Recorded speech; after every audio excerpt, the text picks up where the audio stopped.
11월 22일은 김치의 날입니다. 여러분은 이날을 한국뿐만 아니라 세계 각국에서도 김치의 날로 지정했다는 사실 알고 계셨나요? 한국의 문화가 세계적으로 뻗어가면서 우리의 음식인 김치도 세계화가 되어가고 있는데요. 외국에서 식당에 김치를 찾는 사람들이 많아지고 김치 축제를 열며 김치 열풍으로 난리라고 합니다. 이 상황에서 중국은 김치 냉장고도 없으면서 김치를 자신들의 것이라고 우기며 각종 SNS부터 공영방송까지 김치 공정을 하고 잘못된 사실들을 퍼뜨리기까지 하고 있죠. 한 유명 음식 평론가는 한국을 방문해 김장 현장을 보곤 큰 충격을 받았다고 하는데요. 대체 무슨 일인 건지 외국인들에게 한국 김치는 어떨지 사연 시작하겠습니다. 잠깐 사연 시작 전 소중한 1초를 투자해 구독과 좋아요를 눌러주세요. 영상을 제작하는데 큰 힘이 됩니다. 15년간 유럽 최고의 음식 평론가로 살아오면서 저는 늘 자부심이 넘쳤습니다. 영국 일간지의 수석 칼럼니스트이자 미슐랭 가이드 심사위원으로서 제 평가 하나의 레스토랑의 운명이 바뀌기도 했죠. 프랑스, 이탈리아를 비롯한 유럽 전역을 다니며 미식을 연구했고 세계적인 셰프들과 어깨를 나란히 하며 평론을 해왔습니다. 특히 영국의 미식 수준을 한 단계 끌어올리는 데 기여했다는 자부심이 있었죠. 제 칼럼이 실리는 날이면 런던의 레스토랑들은 바짝 긴장했고 좋은 평가를 받은 식당은 그날로 예약이 꽉 찼답니다. 사실 이런 영향력이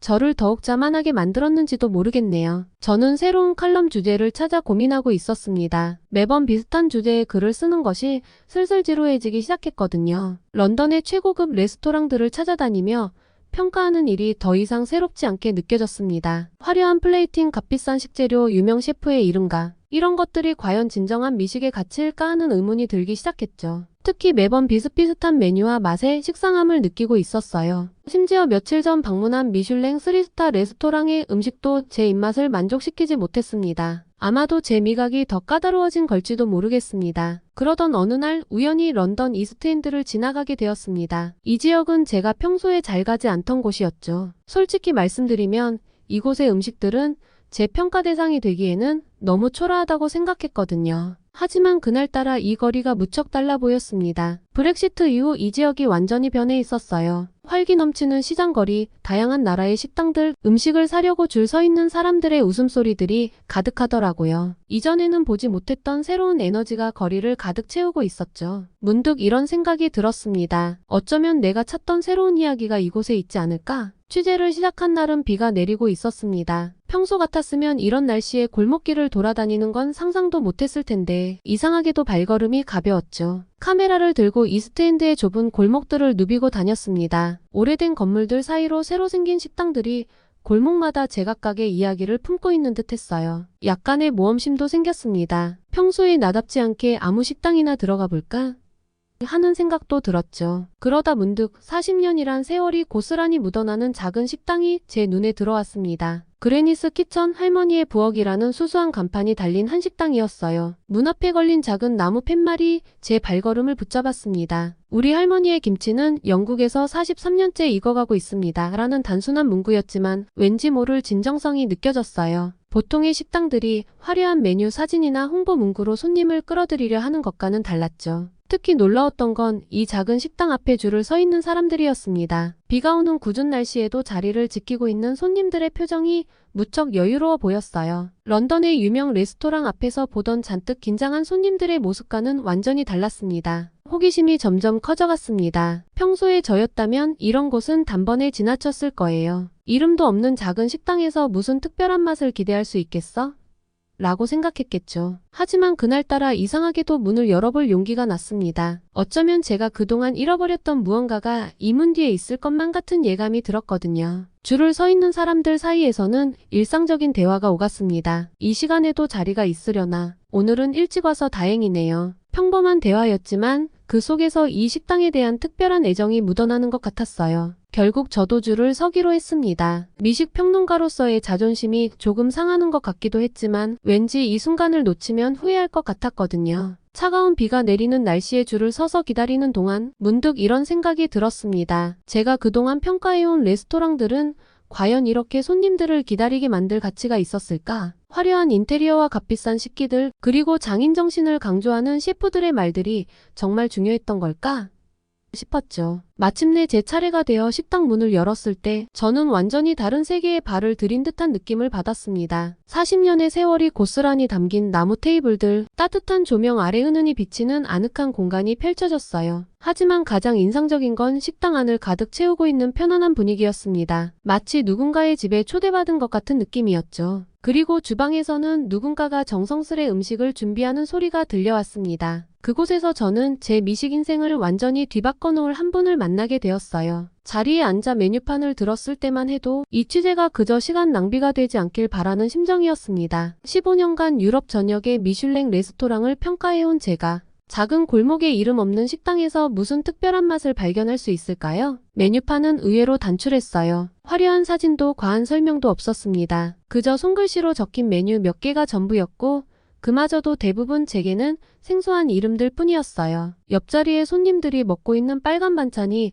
제 시선을 사로잡았습니다. 매운 향이 코끝을 자극했지만 불쾌하지 않았어요. 오히려 묘한 호기심이 생겼습니다. 43년 동안 익어왔다는 그 김치라는 게 이것일 텐데 겉보기에는 그저 양배추나 물을 절인 유럽의 발효 채소와 비슷해 보였어요. 하지만 손님들의 표정이 심상치 않았습니다. 하나같이 그 반찬을 먹을 때마다 만족스러운 표정을 짓고 있었으니까요. 심지어 몇몇은 그것만 먹기 위해 이 식당을 찾는다는 이야기까지 들려왔습니다. 이른이 훌쩍 넘어 보이는 할머니께서 작은 종지에 김치를 담아 제 테이블로 가져오셨어요. 그저 맛을 보라는 듯 말없이 내어주시고는 돌아가셨습니다. 종지 속의 빨간 채소 조각을 바라보며 잠시 망설였어요. 평소라면 이런 소박한 음식 앞에서 평론가로서의 품위를 지키려 했을 테지만 그날만큼은 이상하게도 설렘이 앞섰습니다. 조심스레 김치 한 점을 집어 입에 넣는 순간 저는 그만 숟가락을 떨어뜨리고 말았어요. 처음 느껴지는 알싸한 매운맛, 이어지는 상큼한 신맛, 그리고 깊은 감칠맛까지. 이건 분명 발효 음식인데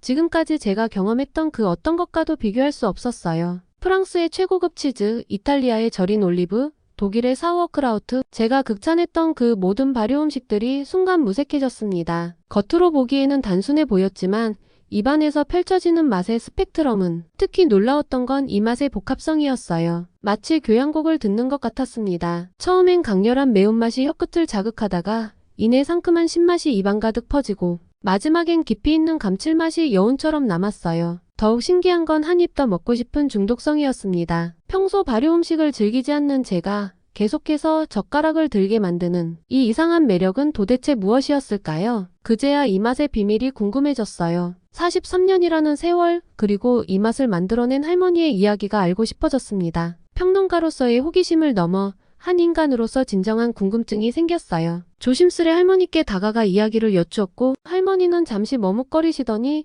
자신의 이야기를 들려주셨습니다. 1980년대 초반 할머니는 영국인 남편을 만나 런던으로 오게 되었다고 하셨어요. 처음 영국 생활은 쉽지 않았다고 합니다. 특히 음식이 가장 큰 문제였어요. 영국의 음식에 적응하기 힘들었던 할머니는 자연스럽게 김치를 담그기 시작했고 이것이 새로운 인연의 시작이 되었습니다. 처음에는 남편과 시댁 식구들을 위해 김치를 담갔다고 해요. 영국인들의 입맛에 맞을까 걱정했지만 의외로 반응이 좋았습니다. 특히 시어머니께서 김치의 매력에 푹 빠지셨다고 해요. 시어머니는 이웃들에게 며느리가 담근 특별한 발효 음식을 자랑하기 시작했고 덕분에 점차 소문이 나기 시작했습니다. 결정적인 계기는 한 이웃의 제안이었어요. 암투병 중이던 그 이웃은 입맛을 완전히 잃은 상태였는데 우연히 맛본 할머니의 김치가 유일하게 먹을 수 있는 음식이었다고 합니다. 그 이웃은 병원 환자들에게 이 이야기를 전했고 다른 환자들도 김치의 맛을 보고는 찾기 시작했다고 해요. 처음에는 집에서 소량으로 김치를 나눠주다가 점차 찾는 사람이 늘어나면서 자연스럽게 식당을 열게 되었습니다. 이 작은 식당은 곧 특별한 공간이 되었어요. 환자들은 이곳에서 입맛을 되찾았고 향수병에 걸린 유학생들은 고향의 맛을 찾았으며 호기심 많은 현지인들은 새로운 맛의 세계를 발견했습니다. 할머니의 김치는 단순한 음식이 아닌 작은 기적 같은 것이었어요. 43년이 지난 지금도 할머니는 매일 아침 일찍부터 김치를 담그십니다. 시간이 흘러주름은 늘었지만 김치를 담그는 손끝만은 여전히 정확하고 섬세해요. 이제는 영국 전역에서 손님들이 찾아온다고 합니다. 할머니의 이야기를 들으며 저는 깊은 감동을 받았습니다. 이곳은 단순한 식당이 아니었어요. 43년간 한결같은 마음으로 정성을 다해온 한 여인의 인생이 고스란히 담긴 곳이었습니다. 미식 평론가로서 수많은 레스토랑을 평가해왔지만 이렇게 진정성 있는 이야기는 처음이었어요. 할머니의 식당을 나서는 길에 작은 김치 담은 유리병을 선물 받았습니다. 그날 밤 저는 평론가로서의 날카로운 시선을 내려놓고 이 맛에 대해 곰곰이 생각해 보았어요. 15년간 유럽의 최고급 레스토랑들을 다니며 느끼지 못한 특별한 무언가가 있었기 때문입니다. 김치에 대해 더 알고 싶어진 저는 자연스럽게 인터넷 검색을 시작했습니다. 그런데 뜻밖의 상황과 마주하게 되었어요. 중국 SNS에서 김치 담그는 영상들이 화제가 되고 있었는데 이상하게도 모두 중국의 전통 음식인 것처럼 소개하고 있었습니다. 혼란스러웠어요. 분명 할머니에게서 들은 김치 이야기는 한국의 오랜 전통이었는데 왜 중국에서는 자신들의 음식이라고 주장하는 걸까요? 마침 런던 대학에서 한국학을 가르치는 한국인 친구가 있어 연락을 했습니다. 제 질문을 들은 친구의 표정이 순식간에 굳어졌습니다. 평소 차분하고 이성적이던 친구가 이 주제에 대해서는 전혀 다른 모습을 보였습니다. 마치 오랫동안 참아왔던 분노가 한순간에 터져나오는 것 같았어요. 단순한 문화 차이가 아닌 한민족의 정체성을 부정하는 행위라고 했습니다. 영국의 피시앤칩스나 프랑스의 크루아상을 다른 나라가 자신들의 전통이라고 주장한다면 어떨지 되묻더군요. 중국은 자국의 절임 채소인 파오차이를 내세워 김치가 중국에서 유래했다고 주장하고 있지만 이는 명백한 문화 침탈이라고 합니다. 김치와 파오차이는 겉보기에 비슷해 보일 수 있으나 제조 방식과 맛, 역사적 배경이 완전히 다른 별개의 음식이라는 것이었습니다. 더구나 이는 김치에만 국한된 문제가 아니었습니다. 한복, 한글, 판소리까지 한국의 전통문화 유산을 하나둘씩 자신들의 것이라 주장하는 중국의 행태에 한국인들의 분노가 커지고 있다고 했습니다. 특히 최근 중국 SNS에서는 한국의 김장 문화를 그대로 표절한 콘텐츠들이 빠르게 퍼져나가고 있었습니다. 한국의 유명 예능 프로그램에서 김치 담그는 장면을 무단으로 가져다 쓰고 김장하는 모습을 그대로 따라하면서도 이를 자국의 전통이라고 소개하고 있었습니다. 심지어 중국의 국영방송에서조차 한국의 김장 문화를 자신들의 것인 양 소개하는 것을 보고 친구는 깊은 한숨을 내쉬었습니다. 김치와 파오차이의 차이는 명확했습니다. 한국의 김치는 배추를 절이고 고춧가루, 마늘, 생강, 젓갈 등 다양한 재료로 만든 양념을 버무려 발효시키는 복잡한 과정을 거칩니다. 반면 파오차이는 단순히 채소를 절이고 간단한 양념을 버무리는 수준이었습니다. 발효 과정과 미생물의 구성도 완전히 달랐고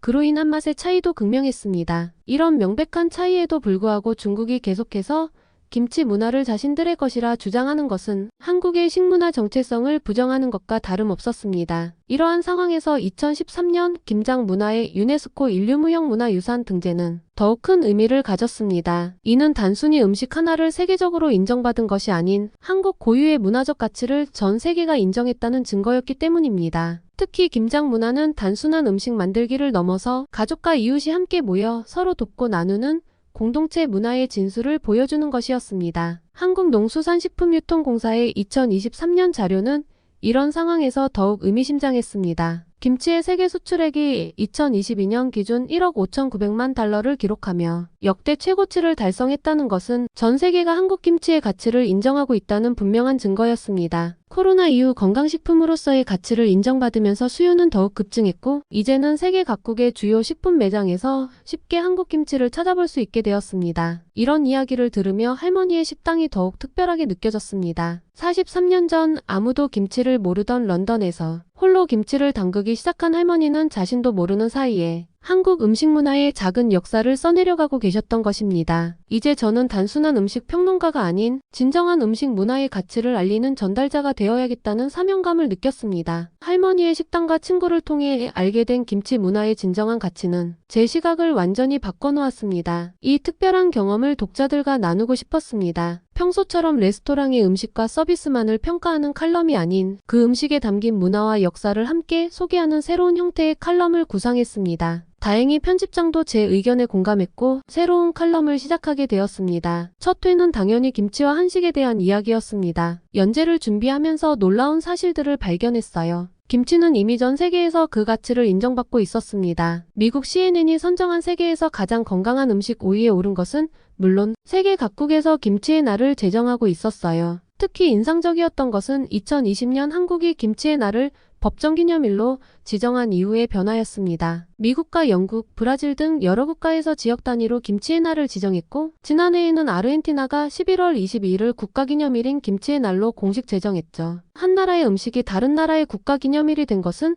매우 이례적인 일이에요. 독일과 프랑스의 여러 도시들도 각자의 김치의 날을 정해 축제를 열고 있었어요. 취재 범위를 넓히면서 런던 곳곳의 한식당들도 방문했습니다. 놀랍게도 최근 2-3년 사이 한식당의 수가 2배 이상 늘었다고 합니다. 특히 최근 넷플릭스의 흑백 요리사가 전 세계적으로 히트를 치면서 한식에 대한 관심이 폭발적으로 증가했어요. 블랙핑크의 로제가 소개한 김치볶음밥은 SNS에서 하나의 트렌드가 되었고 젊은 층을 중심으로 한식이 새로운 문화 아이콘으로 자리 잡고 있죠. 놀라웠던 것은 런던의 유명 셰프들도 한식에 관심을 보이기 시작했다는 점입니다. 미슐랭 스타 레스토랑의 메뉴에도 김치를 활용한 퓨전 요리가 등장하기 시작했고 일부 셰프들은 한국을 직접 방문해 김치 담그는 법을 배워오기도 했습니다. 김치는 이제 더 이상 이국적인 음식이 아닌 세계 요리의 새로운 영감이 되어가고 있었습니다. 특히 인상적이었던 것은 한식이 건강식품으로서의 가치를 인정받고 있다는 점입니다. 코로나 이후 건강한 식생활에 대한 관심이 높아지면서 발효식품인 김치의 가치가 재조명되었습니다. 영국의 유명 건강 매거진들도 앞다투어 김치의 효능을 소개하기 시작했고 런던의 유기농 식품점들과 아시안 마트에서는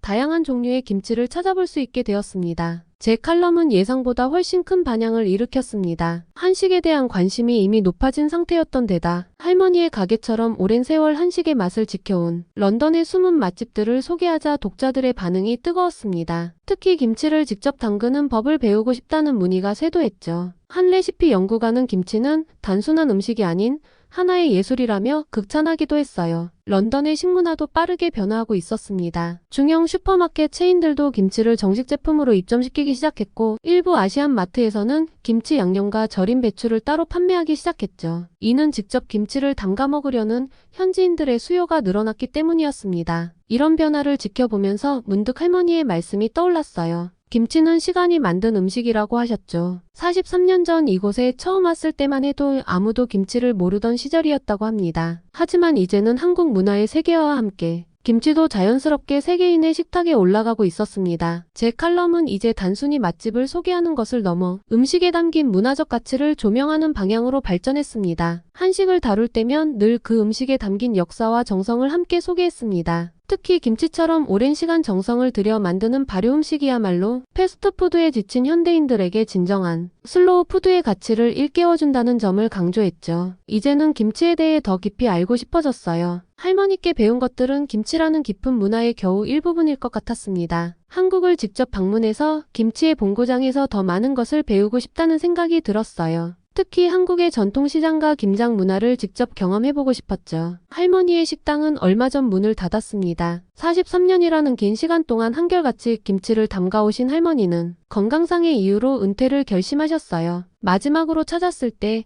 할머니는 제 칼럼을 읽어보셨다며 환한 미소를 지으셨죠. 그리고 뜻밖의 제안을 하셨습니다. 다음 달에 한국에 다녀오실 건데 저도 함께 가보는 게 어떻겠냐고요. 한국의 김장 문화를 직접 경험해볼 수 있는 좋은 기회가 될 것이라는 말씀이었습니다. 순간 망설임 없이 네라고 답했어요. 지금까지는 한식과 김치를 외부인의 시선으로만 바라보았다면 이제는 그 본질을 직접 경험하고 싶었기 때문입니다. 전통시장에서 김장 재료를 고르는 법부터 김치의 발효 과정, 각 가정마다 다른 김치의 특징까지 할머니에게서 배운 것들을 더 깊이 이해하고 싶었어요. 특히 기대되는 것은 한국의 발효 문화입니다. 프랑스의 치즈, 이탈리아의 살라미, 독일의 사우어크라우트 등 유럽의 발효 음식들을 연구해온 제가 이제는 한국의 발효 문화를 제대로 배워보고 싶었죠. 김치는 분명 그 시작점이 될 것 같았습니다. 요즘은 한국 드라마와 영화를 통해 한식을 간접적으로나마 공부하고 있어요. 넷플릭스의 흑백 요리사를 보면서 한식의 깊이를 다시 한번 실감했고 다양한 한식 다큐멘터리를 찾아보며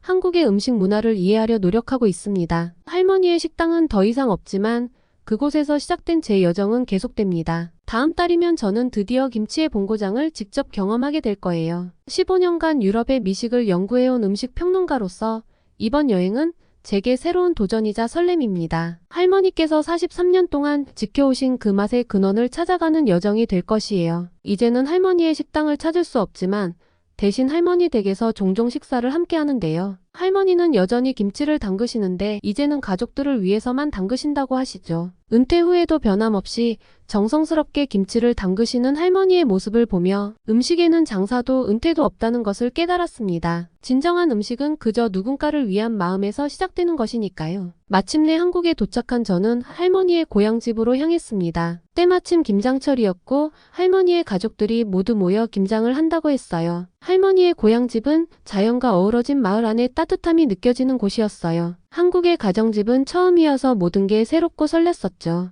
우리 영국에서 오신 손님은 매운 건 괜찮으시겠어요? 라는 물음에 저는 웃으며 대답했습니다. 런던에서 할머니의 김치를 먹으며 이미 한식의 매력에 푹 빠졌답니다. 그러자 모두가 환하게 웃으며 더욱 반갑게 맞아주었어요. 처음 만나는 저를 할머니의 가족들은 마치 오래 기다려온 손님처럼 반갑게 맞이해 주었습니다. 멀리서 오시느라 힘드셨죠? 좀 쉬다가 하시는 건 어떠세요? 영국에서 오신 분께 이렇게 고생시켜 죄송해요. 이런 따뜻한 걱정의 말들에 오히려 제가 감동을 받았습니다. 런던에서 할머니께서 늘 정성스레 담그시던 모습을 보며 이런 날을 기다려왔답니다. 아침 일찍부터 집안은 분주했습니다. 할머니의 아들과 사위분들이 새벽 시장에서 사오신 싱싱한 배추를 보며 다들 흐뭇해하셨어요. 배추를 반으로 가르고 소금에 절이는 작업부터 시작했는데 이게 김장의 첫 단계라고 했습니다. 양념이 준비되고 절인 배추를 씻어 물기를 빼는 동안 할머니는 저에게 김치에 담긴 이야기들을 들려주셨습니다. 할머니는 배추 한 포기 한 포기를 살피시며 배추 절임이 잘 되어야 맛있는 김치가 된다고 알려주셨죠. 김치 양념을 만드는 동안 부엌은 마치 작은 축제 현장 같았습니다. 며느리들은 마늘과 생강을 다지고 딸들은 갖은 채소를 손질했어요. 서로 웃고 떠들며 이야기꽃을 피우는 모습이 인상적이었습니다. 한 조카는 장난스럽게 이모부가 매운 걸 잘 못 드신다며 양념을 조절하자고 했고 모두가 웃으며 동의했죠. 가족 한 명 한 명의 입맛까지 생각하는 세심함이 감동적이었어요. 43년 전 처음 영국에서 김치를 담그실 때의 어려움, 시행착오 끝에 완성된 나만의 비법, 그리고 그 맛을 찾아오는 단골들의 이야기까지. 그 이야기들은 마치 오래된 김치처럼 깊은 맛이 있었습니다. 점심시간이 되자 구수한 고기 삶는 냄새가 집 안가득 퍼졌습니다. 김장할 때는 역시 보쌈이죠. 방금 담근 김치로 고기를 싸먹어야 제맛이에요. 할머니의 조카 며느리가 명이나물, 깻잎, 무김치 등 갖은 쌈거리를 준비하는 동안 할머니는 방금 전 우리가 함께 담근 첫 김치를 조심스레 건져오셨습니다. 아직 익지 않은 김치로 고기를 싸서 먹는 맛이 또 특별하답니다. 할머니의 말씀대로였어요. 따뜻한 돼지고기를 아삭한 생김치로 감싸 먹는 순간 이제껏 경험하지 못한 새로운 맛의 세계가 펼쳐졌습니다. 맛있죠? 우리 영국에서 오신 손님 입맛에도 맞나요? 걱정스레 물어보시는 할머니께 저는 연신 고개를 끄덕였습니다. 익숙했던 유럽의 모든 샐러드와 육류의 조합이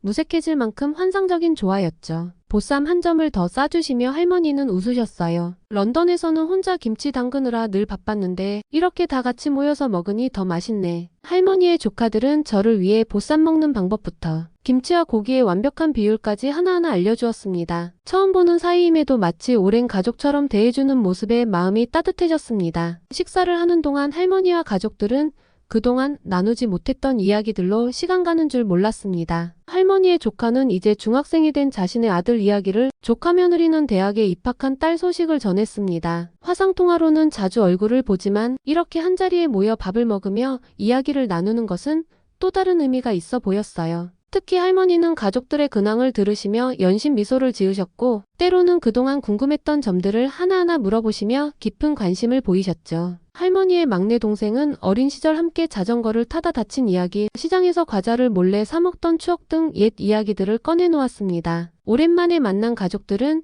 추억을 나누며 때로는 웃고 때로는 감회에 젖어드는 모습이었어요. 처음 참석한 저에게도 마치 오래된 가족 앨범을 보는 듯한 따뜻함이 전해졌습니다. 따뜻한 이야기와 웃음이 가득했던 점심시간이 지나고 우리는 다시 김장 자리로 모였는데요. 오후에는 총각김치와 깍두기를 담글 차례였죠. 물을 썰고 당근을 채 썰고 파를 다듬는 과정도 아침과 마찬가지로 모두가 자연스럽게 자신의 역할을 찾아 움직였습니다. 햇살이 따뜻하게 비치는 마당에는 이제 하나둘 완성된 김치들이 버무려져 갔어요. 오전과 달리 이제는 저도 어느 정도 요령이 생겼습니다. 처음에는 서툴게만 느껴졌던 양념 버무리기도 이제는 조금씩 손에 익어갔죠. 할머니는 가끔 제 어깨 너머로 살펴보시다가 고개를 끄덕이며 미소를 지으셨어요. 한국의 김장 문화는 제가 생각했던 것보다 훨씬 더 특별했습니다. 단순히 김치를 담그는 작업이 아닌 가족이 모여 정을 나누는 시간이었어요. 런던에서는 혼자 묵묵히 김치를 담그시던 할머니였지만 이곳에서는 가족들과 함께 웃고 이야기하며 김치를 담그는 모습이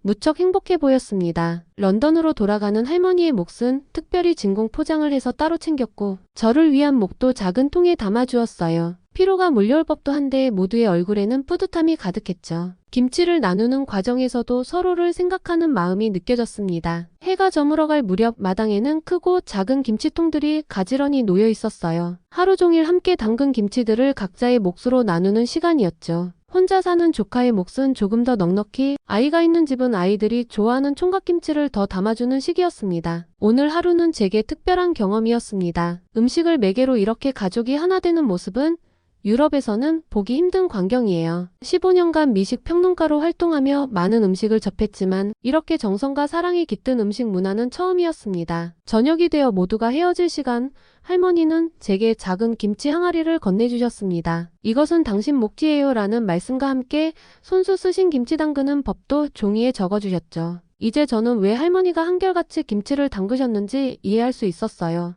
음식은 단순한 맛의 조화가 아닌 그 안에 담긴 추억과 그리움, 그리고 누군가를 향한 마음이었습니다. 할머니께는 김치가 고향과 가족을 이어주는 매개체였던 것입니다. 한국에서의 이 경험은 제 미식 평론가로서의 시각도 완전히 바꿔놓았습니다. 지금껏 저는 음식을 평가할 때 맛과 기술적인 완성도만을 중요하게 여겼는데요. 하지만 이제는 그 음식이 품고 있는 문화와 전통, 그리고 사람들의 이야기를 보게 되었어요. 런던으로 돌아가면 새로운 칼럼을 쓰기로 했어요. 더 이상 차가운 평론가의 시선이 아닌 각 음식에 담긴 진정한 가치와 의미를 전하는 글을 쓰고 싶습니다. 그리고 언젠가는 제가 직접 담근 김치를 할머니께 맛보여드리고 싶네요. 그것이 제가 이 특별한 하루에 대해 드릴 수 있는 최고의 감사인 것 같아요. 오늘의 사연은 여기까지입니다. 우리의 자랑스러운 김치가 세계적인 인기를 끌고 김치의 날을 지정하는 등 엄청난 열풍이 불고 있습니다. 외국인들이 보기에 김장 문화는 새롭고 따뜻한 문화로 보여진다고 합니다. 한국 고유의 문화이자 음식인 김치가 올바르게 전해졌으면 좋겠네요. 사연이 마음에 드셨다면 구독과 좋아요, 알림 설정 부탁드립니다. 언제 어디서든 심심하거나 생각날 때